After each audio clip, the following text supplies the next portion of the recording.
فرش التراب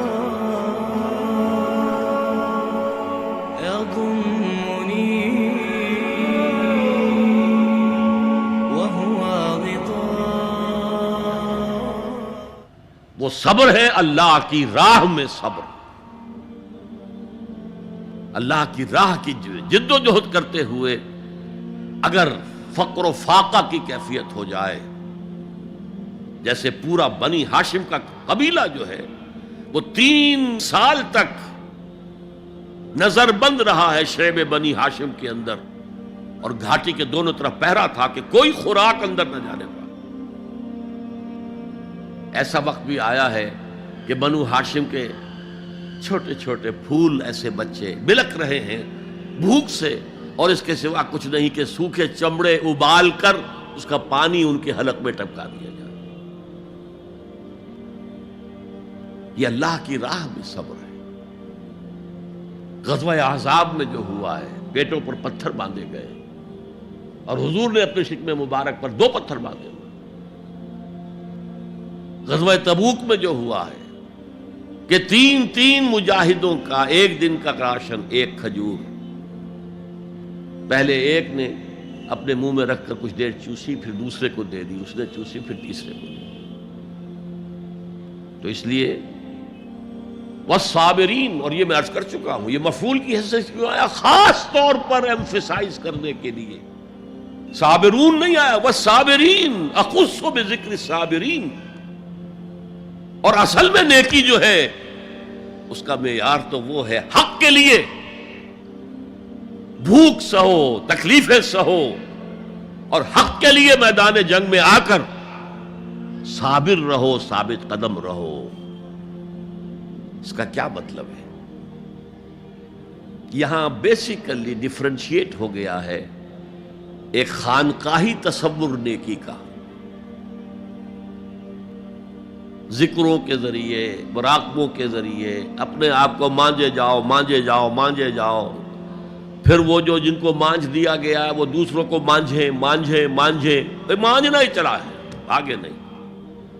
میدان میں آ کر باطل کو چیلنج کرنا یہ نہیں ہے ہی نہیں. اور شیطان خوش ہوتا ہنستا ہے کہ چائے لگا مست رکھو ذکر و فکر صبح گاہی میں اسے، اور پختہ تر کر دو مزاج خانقاہی میں اسے، تاکہ اصل جو ہے میدان وہ میرے لیے کھلا چھوڑ کر لگے رہے. نہیں، اصل کرائیٹیرین آپ کی صداقت کا، آپ کی نیکی کا تواصوا بالحق وتواصوا بالصبر. یہ صبر کسی اور کام کے لیے نہیں ہے، یہ کوئی وطن پرستی کی جنگ کا ذکر نہیں ہے، یہ کوئی قوم پرستانہ جنگ کا ذکر نہیں ہے، یہ کوئی اپنی جیسے بادشاہ کرتے تھے اپنی دولت بڑھانے کے لیے، اپنی مملکت کو توسیع دینے کے لیے صبر نہیں ہے، بلکہ یہ راہ حق میں والصابرین فی الباساء والضراء وحین الباس، خصوصاً وہ جو صبر کرنے والے ہیں فقر و فاقہ میں، بھوک میں اور تکلیف میں. زخم آ گیا ہے، تیسرے اٹھ رہی ہیں، برداشت کر رہے ہیں. آدمی کانپ جاتا ہے. معاذ اور معوذ جو 2 نوجوان تھے جن کو حضور نے تو کہا تھا تم ابھی کم عمر کے ہو، تم جاؤ واپس چلے جاؤ، لیکن ان میں سے جو بڑا تھا اس نے کچھ کہا حضور سے تو حضور نے مان لیا، چلو ٹھیک ہے تم آ جاؤ. چھوٹے نے کہا حضور میں اسے پچھاڑ سکتا ہوں. آپ نے کشتی کرائی، اس نے پچھاڑ دیا کہ اچھا بھائی آ جاؤ، تم بھی آ جاؤ.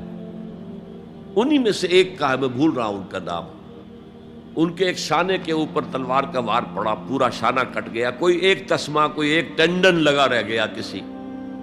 اب وہ ہاتھ جو ہے وہ لٹک رہا ہے، وہ دوسری ہاتھ سے تلوار چلا رہے ہیں لیکن یہ رکاوٹ ڈال رہا ہے.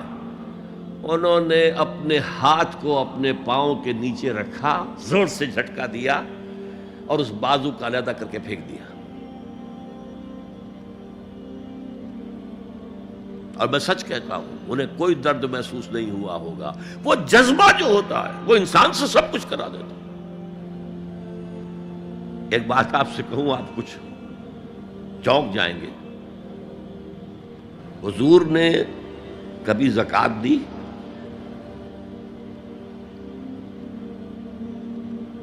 کبھی نصاب کے بقدر پیسہ آپ کے پاس جمع ہوا کہ آپ پر زکوٰۃ واجب ہوتی؟ کیسی عجیب بات ہے. ارکان دین میں سے ایک رکن سرے سے غائب. کبھی آپ نے مال رکھا ہی نہیں.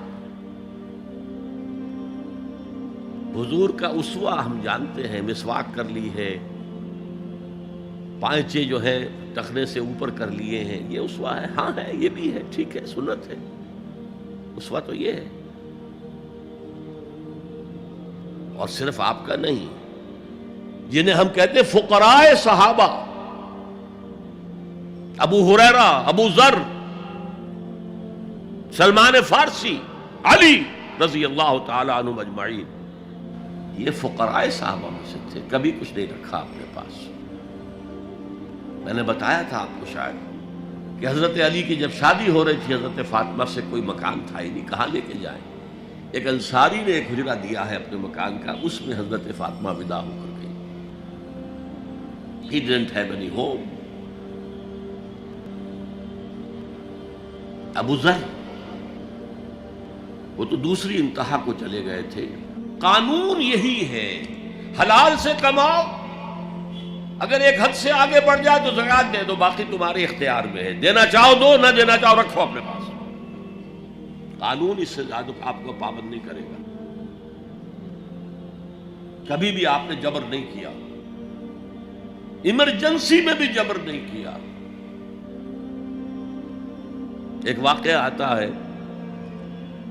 کہ حضور کو کئی وقت کا فاقہ تھا. تھوڑی دیر کے بعد حضرت ابو بکر آئے. آپ نے چہرے سے پہچان لیا کہ فاقے سے. پھر حضرت عمر آئے، پہچان لیا کہ فاقے سے. شاید حضور خود اپنے لیے نہ اٹھتے نہ جاتے، اپنے دونوں ساتھیوں کو لے کر ایک انصاری کے باغ میں پہنچ گئے. انصاری کی عید ہو گئی. فوراً لا کر اس نے کچھ کھجوریں، کچھ انگوروں کے گوشے رکھے. اس کے بعد وہ دوڑا چھری لے کر کسی جانور کو ذبح کرنے کے لیے. یہ ساری تفسیریں میں کیا بتا رہا ہوں. نال یہ نہیں تھا کہ مدینے میں سبھی فاقے سے تھے، موجود تھے جن کے پاس مال تھا، لیکن جبرن آپ نے کسی سے کچھ نہیں لیا. جب وہ چھری لے کر چلا، فرمایا دیکھنا کسی دودھ والے جانور کو نہ ذبح کرنا.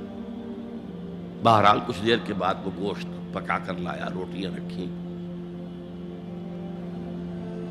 اس کے بعد حضور نے ایک روٹی پر چل بوٹیاں رکھ کر کہا یہ عائشہ کو دے آؤ، اسے بھی کئی وقت کا فاقہ ہے. اور پھر حضرت عمر کی طرف رخ کر کے کہا عمر یہ ہیں وہ نعمتیں جس کا حساب دینا پڑے گا اللہ کے ہاں.